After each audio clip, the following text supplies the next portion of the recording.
Puji Tuhan, selamat pagi, salam sejahtera saya ucapkan kepada Bapak Ibu Saudara sekalian dimanapun Bapak Ibu berada.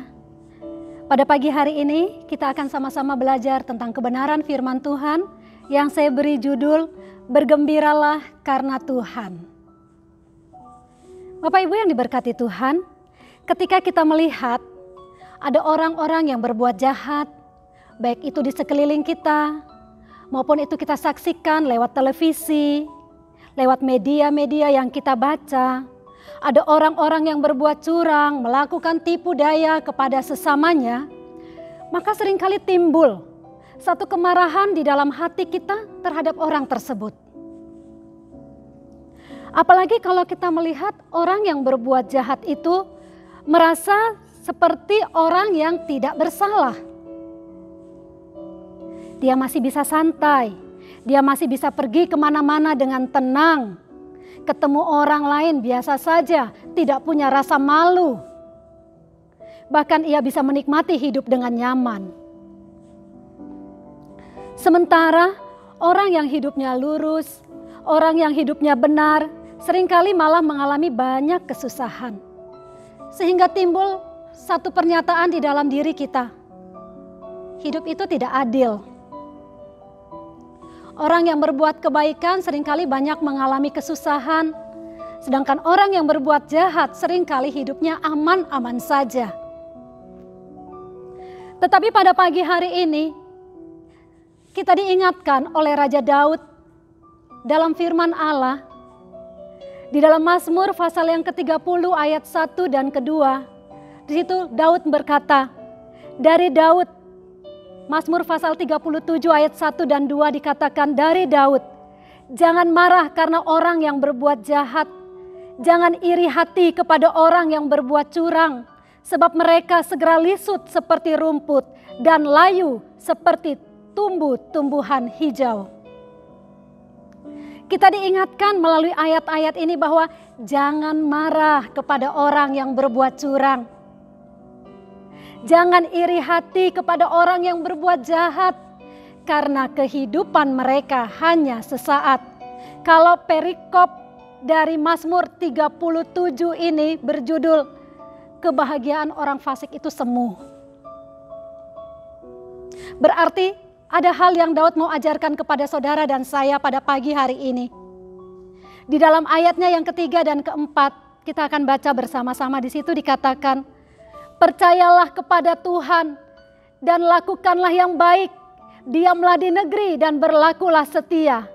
Dan bergembiralah karena Tuhan, maka Ia akan memberikan kepadamu apa yang diinginkan hatimu.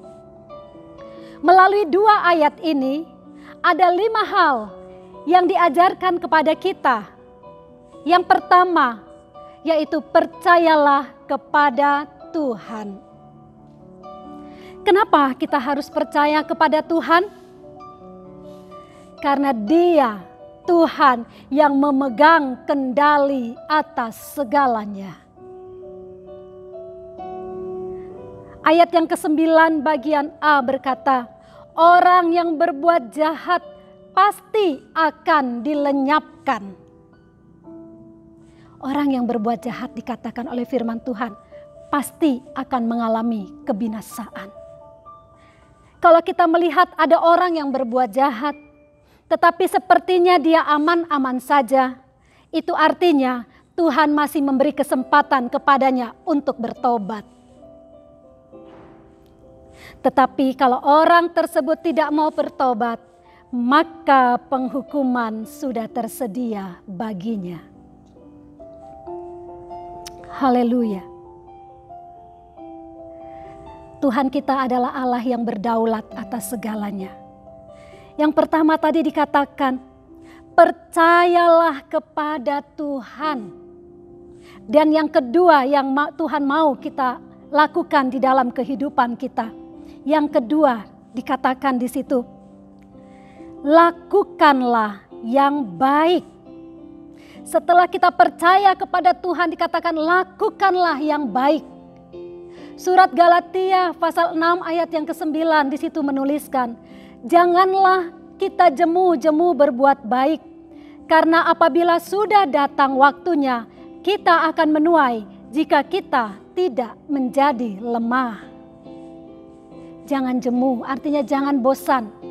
Jangan berhenti untuk berbuat baik. Orang yang berbuat baik pasti akan menuai kebaikan juga di dalam kehidupannya.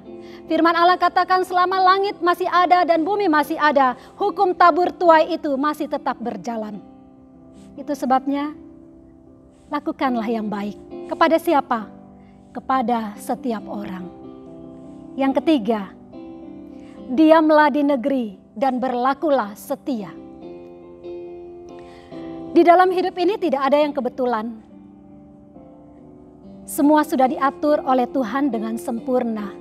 Apalagi kehidupan kita orang yang percaya kepadanya.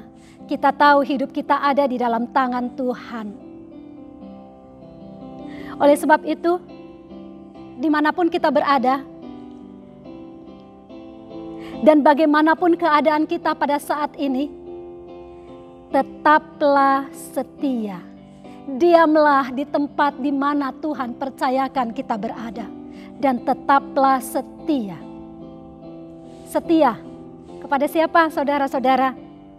Ya, setialah kepada, baik itu kepada pasanganmu, kepada istri, kepada suami. Setia kepada apa yang sudah dipercayakan kepada kita. Terlebih kita setia kepada Allah yang sudah memanggil kita. Setialah. Yang keempat, bergembiralah karena Tuhan. Tuhan mau kita selalu bergembira, saudara-saudara. Biasanya orang akan bergembira apabila dia telah berhasil mendapatkan, mencapai apa yang dia inginkan, atau bisa menyelesaikan masalah yang dia hadapi. Banyak orang bisa bergembira, banyak orang bisa bersukacita karena naik jabatan, baru lulus, ada peningkatan, baru dapat rezeki, orang pasti bergembira. Tetapi yang Tuhan ajarkan, yang firman Tuhan ajarkan kepada kita yang hadir, yang ada pada pagi hari ini adalah, saudara-saudara, kita bergembira, kita bersukacita bukan karena pencapaian yang kita miliki, tetapi karena kita tahu bahwa kita punya Allah yang senantiasa mengasihi kita. Bergembiralah karena Tuhan, dikatakan. Kalau kita dikasihi, itu tandanya hidup kita berarti, saudara-saudara. Saudara, percayakah engkau bahwa hidupmu berarti di hadapan Tuhan? Kita harus percaya akan hal ini. Bahwa Allah begitu mengasihi kita. Dan firman-Nya sendiri berkata, karena begitu besar kasih-Nya kepada kita, Dia rela menyerahkan anaknya yang tunggal untuk mati bagi kita. Tidak ada yang Allah tidak berikan bagi kita. Itu adalah bukti kasih-Nya kepada saudara dan saya. Karena itu firman Allah mau, di dalam segala hal, di dalam situasi apapun yang kita alami, tetaplah bergembira. Bukan karena pencapaian kita, bukan karena keberhasilan kita.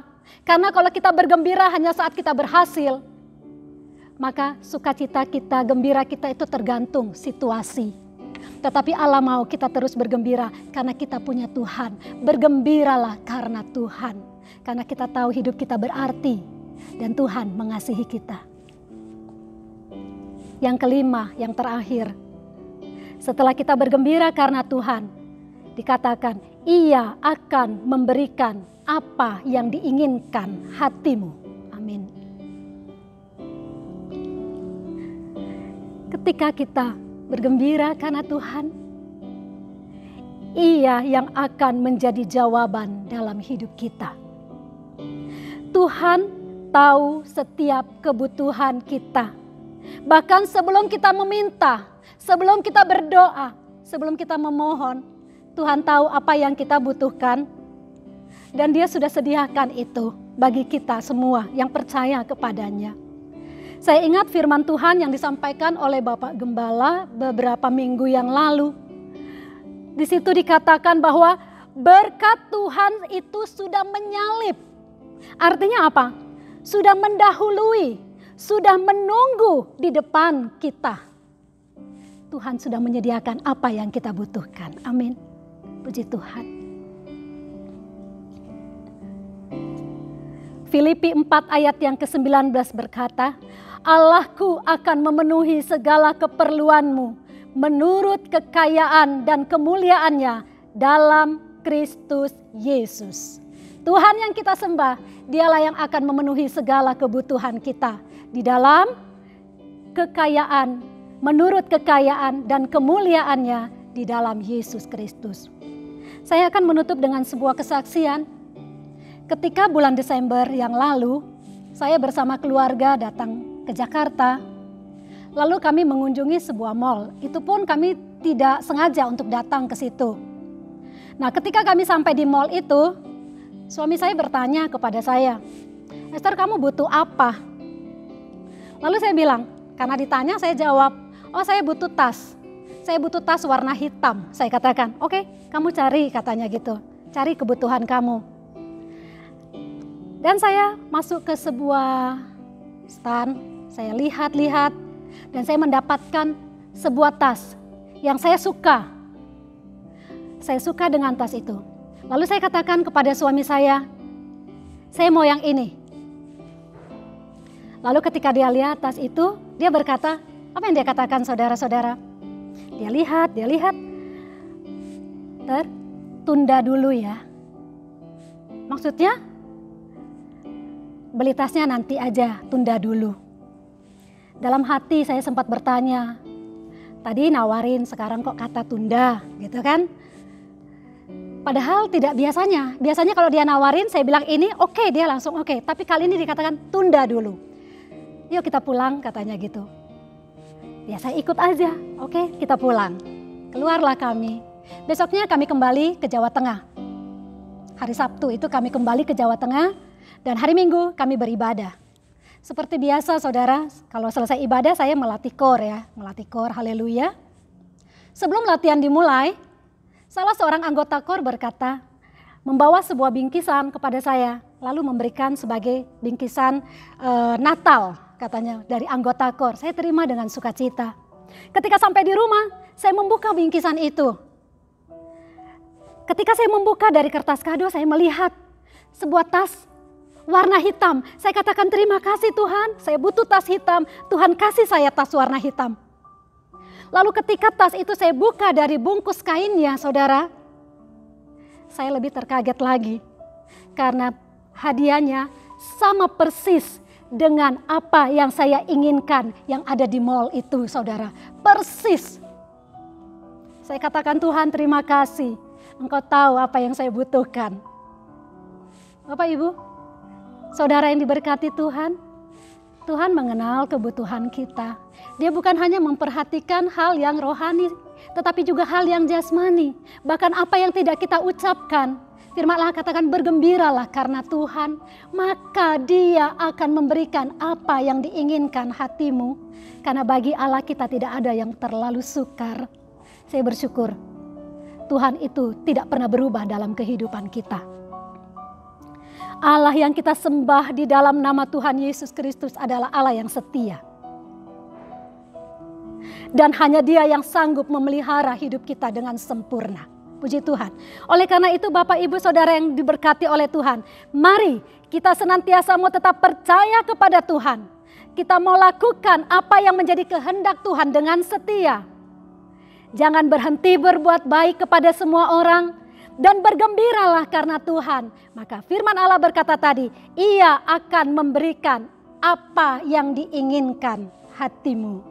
Tuhan menjadi jawaban dalam hidup kita. Mari kita berdoa.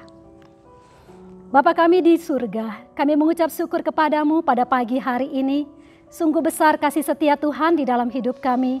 Engkau mengajarkan kepada kami untuk tetap percaya kepadamu. Tetap melakukan hal yang baik. Bergembira karena Tuhan, tetap setia melakukan apa yang Kau inginkan. Karena Tuhan, Engkaulah yang menjadi jawaban di dalam hidup kami. Tanamkanlah firman yang sudah kami dengarkan pagi ini Tuhan. Tumbuhkan firman itu di dalam hidup kami. Agar kami semua dapat menjadi pelaku firman yang sesuai dengan kehendak-Mu. Tuhan, hamba sudah berhenti berkata-kata, tapi biarlah taburan ini menjadi rema di dalam setiap kami yang mendengarkannya. Pakai kami terus menjadi berkat-Mu dimanapun kami berada, sehingga hanya nama-Mu dipermuliakan. Kami pada pagi hari ini juga mau berdoa untuk bangsa kami Indonesia. Tuhan, turunlah kasih karunia-Mu atas bangsa kami. Kami percaya bangsa ini ada di dalam hati Tuhan. Berkatilah pemerintahan kami, mulai dari Bapak Presiden, sampai jajarannya, sampai tingkat pemerintahan yang paling bawah. Diberkatilah mereka, diberkatilah rakyat Indonesia dengan kekuatan, dengan kesehatan, dengan pemulihan yang daripada Tuhan. Perekonomiannya dipulihkan, sosial budayanya dipulihkan. Tuhan, karena Engkau yang memegang kendali atas segalanya. Tuhan, memberkati bangsa-bangsa yang ada di dunia ini. Biarlah mereka juga boleh mengenal kasih-Mu Tuhan. Melalui setiap peristiwa yang terjadi, mereka boleh melihat bahwa kuasa Tuhan nyata bagi setiap orang yang berseru kepadanya. Terima kasih Tuhan Yesus. Pagi ini kami mau berdoa juga buat pekerjaan-Mu yang ada di tempat ini. Tuhan, kiranya Engkau memberkati mulai dari Bapak Ibu Gembala kami, seisi pastori, staf gembala, majelis jemaat, diaken karya, diaken karunia, sampai seluruh jemaat Tuhan yang ada di tempat ini. Berkatilah Tuhan dengan kekuatan, dengan kesehatan, dengan hikmat, dengan perlindungan yang dari Engkau. Bawa kami semakin bertumbuh di dalam pengenalan akan Engkau. Tuhan, berkati juga umat-Mu yang mendengar firman-Mu dimanapun mereka berada pagi ini. Engkau lawati mereka, apapun yang mereka hadapi saat-saat ini Tuhan. Biarlah Engkau menjadi jawaban di dalam hidup mereka. Berikan mereka kekuatan yang baru dari Engkau. Kami berdoa juga buat para medis Tuhan. Engkau berikan mereka selalu kekuatan. Engkau berikan mereka selalu kesehatan. Di dalam mereka menjalankan tugas-tugas yang sudah Engkau percayakan kepada mereka. Terima kasih buat hari ini, karena kami tahu hidup kami ada di dalam tangan Tuhan, dan kami mau bersukacita selalu karena Engkau. Di dalam nama Tuhan Yesus Kristus, kami berdoa dan bersyukur. Haleluya. Amin.